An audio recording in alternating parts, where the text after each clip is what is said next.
indrindra ny fahaiza-manao miaramila amin'ny sehatra fahatiana ahafahan'izy ireo miarika ny eraky ny akiatra fa mamita tsy hisy tomika izany eraky izany izay antoana ny fambolena.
Sénateur malagasy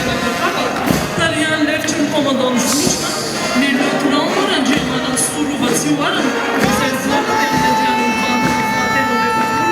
avy amin'ny akademia miaramila. Izy ireo dia niandraikitra tanavitana ny fiaramanidina raha sanatria misy mialambiany koa ny amin'ny fametrahana fandriana amin'ny alalan'ny silombarety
commandant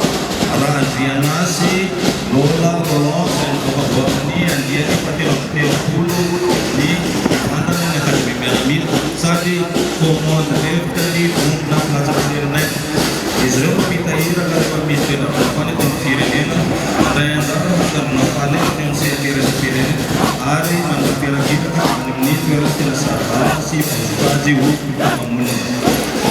Ni pour de sécurité dans la façon spéciale, Mani est un épisode de Commodore spécial dans la race.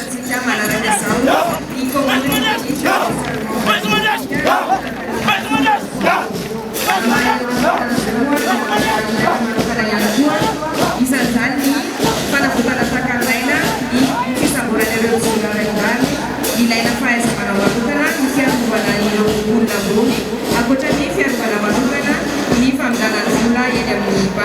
Maria na kofamandaro fatana sisivana mafy tokoa ireo zandary maniry